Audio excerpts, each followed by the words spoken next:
You don't realize how safe failure feels until success removes every place you used to hide. Losing money hurts, but it also explains everything. It gives you a story. It gives you an excuse. It gives you something to blame. The market was choppy. The setup wasn't clean. You rushed it. You weren't ready yet. Failure keeps the narrative open. Success closes it. The first time trading starts working, something subtle happens inside you. Not relief, tension, the kind that tightens your chest without you noticing. Because now the question is no longer whether trading can work. The question becomes whether you can handle what comes next. I remember the first week I realized I could actually be profitable if I just didn't interfere. That realization didn't feel empowering, it felt heavy. Because suddenly, every mistake had weight. Every impulsive decision mattered. Every loss couldn't be shrugged off as part of the learning phase anymore. I wasn't a beginner. I was accountable. And accountability is terrifying when you've been protected by struggle. Jordan blew 3 small accounts before he ever tasted consistency. Each loss hurt, but it also reset expectations. He told himself he was still learning. Still early, still figuring it out. Then one month, everything lined up. Same strategy, same rules. But something clicked internally. He ended green, then green again. By the third week, he stopped sleeping well. He said he felt more anxious winning than he ever did losing, because winning removed the safety net.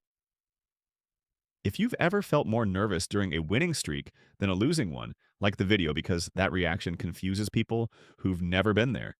Failure keeps your identity intact. You're the underdog, the grinder, the one still on the come-up. Success forces a new identity, one where your actions have consequences that compound, one where discipline isn't optional anymore, one where you don't get to blame an experience. That's why traders sabotage themselves right when things start working. They don't consciously decide to fail, they just return to familiar patterns. Overtrading, increasing size too fast, ignoring rules they followed perfectly when they were desperate. Chaos feels familiar. Stability feels exposed. I watched this happen in myself in ways I didn't want to admit. There was a stretch where my system was solid, my execution was clean, and the numbers were moving steadily. Instead of feeling calm, I felt watched, like the market was waiting for me to mess it up. That pressure didn't come from charts, it came from success demanding consistency, and consistency leaves nowhere to hide. Maya traded well for 6 weeks straight. She followed her rules like scripture. Then one morning, she broke them on a trade that felt right. She couldn't explain why. The setup was average. The risk was higher than usual. She said later she just wanted to feel something. She won that trade, then lost the next 3. By the end of the week, she had given back half her gains. When she journaled it honestly, she wrote one sentence that said everything. Winning made her feel exposed. Losing made her feel normal. If you've ever felt more comfortable losing than being responsible for winning, comment something like, "That's real, so you understand this isn't weakness. It's conditioning." From the beginning, failure trains you to expect less. It lowers the bar. It lets you move emotionally without precision. You can trade loose because the stakes feel low. Success raises the bar quietly. It demands restraint. It demands patience when you don't feel desperate anymore. And that's harder than grinding. The market doesn't punish ambition, it punishes instability. When you're losing, instability is expected. When you're winning, instability is lethal. That's why success scares traders. Not because they fear money, but because they fear responsibility. I used to think confidence was the goal. It isn't. Confidence is fragile. It swings with results. The real shift happens when you realize success requires neutrality, emotional flatness, the ability to execute without attachment. That's uncomfortable for people who associate progress with intensity. There's a guy named Sam who always traded best after losses. Calm, focused, disciplined. But after wins, he became loose. He took shortcuts. He said he felt like he deserved them. That entitlement didn't come from ego. It came from relief. Relief that he wasn't losing anymore. Relief that made him drop his guard. If you've noticed you trade worse after winning, subscribe to the channel, because this is the psychology nobody prepares you for. Success forces you to confront a brutal truth. If you keep losing, you can always say you haven't arrived yet. If you start winning, you're no longer waiting. You're responsible for protecting what you've built. And protection requires boring discipline. structure without adrenaline, process without applause. That's why many traders unconsciously return to failure, not because they want to lose, but because failure feels manageable. Success feels like something you could ruin at any moment. I want you to think about this honestly. How many times have you been closer to profitability than you admitted? How many times did you pull back right when things stabilized? How many times did you change systems when the real discomfort wasn't the strategy, but the responsibility it created? If that question hits, like the video, because awareness is the first step out of this loop. This fear isn't talked about because it doesn't fit the motivational narrative. People sell the dream of winning without explaining the weight that comes with it. They show payouts, not pressure. Results, not restraint. But every trader who lasts learns the same lesson eventually. Losing teaches you resilience. Winning tests your maturity. And most people aren't prepared for that test. Success doesn't announce itself loudly when it arrives. It slips in quietly and rearranges the rules without asking permission. The habits that once helped you survive no longer fit the environment you're in, but they still feel familiar. And familiarity is seductive, especially when the stakes rise. When you're losing, urgency sharpens you. Every trade feels important. Every mistake feels educational. You pay attention because you have to. But when you're winning, urgency fades. You stop feeling hunted by the clock. And without urgency, your weaknesses finally get space to breathe. I noticed this pattern the first time my equity curve smoothed out. The stress that used to sit in my chest during every session disappeared. At first, that felt like freedom. Then it felt like danger. Because the edge I relied on before wasn't just my strategy, it was the pressure forcing me to behave. When that pressure left, I had to supply discipline myself. And that's a different level of responsibility entirely. There's a trader named Alex who told me his worst losses always came after his best weeks. He said it was like his brain didn't know how to live in stability. When things were going wrong, he became sharp, focused, precise. When things were going right, he relaxed. He didn't double his risk. He didn't revenge trade. He just stopped respecting the process. And that subtle disrespect cost him more than any emotional blow-up ever did. If you've ever felt yourself loosen up after a good run, like the video, because this is where most traders quietly undo their progress. The fear here isn't about losing money. It's about losing identity. When you struggle, your identity is clear. You're the learner, the grinder, the one on the path. Success threatens that identity. It asks you to step into a role where results are no longer hypothetical, where consistency isn't potential, it's expected. That expectation changes how losses feel. A loss during failure feels normal. A loss during success feels like a crack. And cracks trigger panic in people who are attached to outcomes. So instead of letting the system play out, they interfere. They tighten stops. They skip trades. They chase. Not because the system stopped working, but because their nervous system did. Priya went from inconsistent to steady over a few months. She didn't change strategies. She changed execution. When she finally accepted that her edge worked, she started second-guessing it. Every losing trade felt louder. Every drawdown felt more personal. She wasn't afraid of losing money. She was afraid of losing the version of herself that had finally figured it out. That's the paradox. Success raises the emotional cost of mistakes, and if you haven't trained neutrality, that cost will push you back into self-sabotage. This is why traders blow up after breakthroughs. They increase size too fast. They abandon patience. They take marginal setups. They want to capitalize on momentum instead of respecting probability. It looks like confidence from the outside. It's actually fear in disguise. Fear of missing the moment. Fear of losing the window. Fear that success is temporary unless they force it. If you've ever felt the urge to press harder when things were going well, subscribe because this channel exists to slow you down before the market does it for you. The market doesn't reward urgency. It rewards alignment. And alignment requires stillness. Stillness is uncomfortable for people who associate progress with motion, especially people who grew up equating effort with worth. I came from that mindset. I believed if I wasn't actively doing something, I was falling behind. Trading punished that belief mercilessly. It taught me that doing less, but doing it cleanly, produced better results than constant engagement. That lesson sounds simple. Living it is not. There's a point where you realize failure never demanded maturity. It demanded persistence. Success demands both. It asks you to manage boredom, restraint, and delayed gratification simultaneously. And that combination exposes every unresolved habit you carry. If you've been successful in other areas of life, you might recognize this pattern. Promotions scare people. Stability scares people. Responsibility scares people because it removes the excuse of not knowing. It removes the comfort of being underestimated. It puts the weight back on you. Trading is no different. It just accelerates the exposure. I want you to reflect on something honestly. When you imagine yourself being consistently profitable, what scares you more? Losing money again or being responsible for protecting it every single day? That answer tells you where the real work is. If this question makes you uncomfortable, like the video, because discomfort is where growth actually happens. Success doesn't fail traders. Their relationship with it does. The ones who survive learn to treat success the same way they treated failure. With process, with humility, with distance. They don't celebrate too high. They don't spiral too low. They don't change behavior based on emotion. They execute. And that neutrality feels empty to people who came to trading for validation. But it feels peaceful to people who came to build something real. Neutrality doesn't arrive all at once. It shows up in fragments. A trade you don't obsess over. A loss you log without emotion. A winning day that doesn't change how you sleep.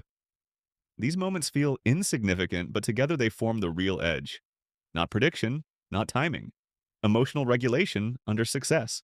One of the strangest things about becoming profitable is how quiet it gets inside your head. The noise that used to fill your thoughts when you were losing disappears. No more bargaining with the market. No more mental math about how much you need to make back. That silence is unfamiliar, and for many traders, unfamiliar feels unsafe. There's a trader named Ben who told me he missed the chaos. He said when he was losing, trading gave him something to fight, something to fix. When he stabilized, there was nothing to battle anymore. Just execution, just waiting, just restraint. And that lack of struggle made him restless. He started tinkering, testing unnecessary changes, looking for friction where none existed. Not because the system failed, but because peace felt suspicious. If you've ever caught yourself creating problems after things calmed down, like the video, because that pattern doesn't come from stupidity, it comes from conditioning. Most people grow up equating stress with importance. If something doesn't feel intense, it doesn't feel meaningful. Trading success removes intensity. It replaces it with responsibility. And responsibility doesn't give dopamine, it gives obligation. That's why success feels heavier than failure. Failure still lets you fantasize. Success forces you to maintain. I noticed this shift when I stopped checking my account balance constantly. At first, that felt like discipline. Then it felt like avoidance. I asked myself why I didn't want to look. It wasn't fear of losing. It was fear of seeing stability and realizing I had no excuse to be reckless anymore. Stability demands restraint even when nobody is watching. There's a woman named Alina who said her biggest fear wasn't losing money. It was proving to herself that she could be consistent. Because once she did, she couldn't hide behind potential anymore. She couldn't say, one day. It was either now or she had to admit she didn't want the responsibility that came with it. That's the quiet truth most traders never say out loud. Failure allows dreaming. Success demands maintenance. This is where many traders unconsciously pull back. They reduce size unnecessarily. They skip good trades. They hesitate. They stall progress. On the surface, it looks like caution. Underneath, it's avoidance. Avoidance of stepping fully into a role that requires daily discipline without emotional payoff. There's also a social layer to this fear. When you fail, people sympathize. When you succeed, expectations rise. Suddenly, others assume you have answers. Suddenly, mistakes feel public. Even if nobody is watching, your mind acts like they are. Success puts you on an imaginary stage, and some people would rather step off than perform consistently. I felt this when people started asking me for advice. It made every loss feel heavier, like I was letting someone down. I had to learn to separate my process from external perception. Trading doesn't care who's watching. It doesn't reward image, it rewards execution. This is why many traders stay quiet once they become consistent, not out of secrecy, out of protection. They protect their mental space, they protect their routines, they protect themselves from expectations that don't serve the process. If you're the type who needs external validation to stay motivated, subscribe because this channel exists to help you build internal standards instead. There's a point where you realize success doesn't make you feel complete.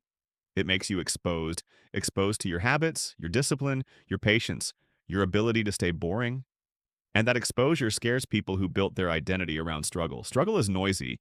It gives you something to point to, something to blame. Success is quiet. It points everything back at you. That's why losing can feel lighter. It spreads responsibility across circumstances. Winning concentrates it. I want you to sit with this thought. If your trading suddenly became consistent tomorrow, what would you lose emotionally? Attention? Excitement? The identity of being almost there? That answer matters more than any strategy tweak. The traders who survive this phase don't eliminate fear. They reframe it. They stop seeing success as something to protect emotionally and start seeing it as something to manage mechanically. Systems, rules, risk, routine. They remove themselves from the equation as much as possible. That's not detachment from care. It's detachment from ego. At a certain point, fear stops shouting and starts whispering. It doesn't tell you to quit. It tells you to be careful. It tells you to slow down. It tells you to protect what you've built. And on the surface, that sounds responsible, but underneath that whisper is often the same fear that once made you overtrade, just wearing a more respectable mask. I've seen traders reach a place where everything is working and then slowly shrink themselves. Not because the edge disappeared, but because expansion felt dangerous. They reduced risk even when conditions were optimal. They passed on clean setups. They waited for perfect clarity that never comes. They told themselves they were being disciplined. What they were really doing was avoiding the emotional exposure that comes with sustained success. There's a guy named Evan who hit a rhythm after years of struggle. Same setups, same risk, consistent months. When I asked him why he hadn't scaled slightly, he said he didn't want to jinx it. That word mattered. Jinx. As if success was fragile luck instead of earned alignment. He still believed failure was the natural state and success was borrowed time. If you've ever felt like success might disappear if you acknowledge it too loudly, like the video because that belief quietly governs more behavior than most traders admit. Failure teaches you how to endure. Success teaches you how to trust, and trust is far more uncomfortable. Trust requires surrender. Surrender to probability. Surrender to variance. Surrender to the idea that you can do everything right and still experience drawdowns without panicking. Most traders never build that muscle because they never stay successful long enough to need it. When you fail, effort feels heroic. You're fighting uphill. When you succeed, effort feels invisible. You're maintaining. And maintenance doesn't feed the ego, it feeds results. That's why success scares people who came to trading for emotional payoff. It removes the drama. It removes the narrative. It leaves only responsibility. I had to confront this when I realized I was more motivated during drawdowns than during stable periods. Losses gave me something to fix, something to prove. Stability asked me to simply continue. And continuing without emotional spikes felt empty at first. That emptiness wasn't lack of purpose, it was lack of addiction. The final transformation happens when success no longer feels like something you're trying to protect emotionally. It becomes something you manage structurally. You stop asking how you feel about a trade. You ask whether you executed correctly. You stop celebrating streaks. You focus on ranges. You stop fearing losses. You expect them.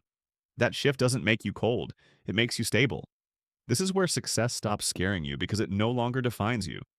It becomes a byproduct, not an identity, not a trophy, just evidence that your process is aligned.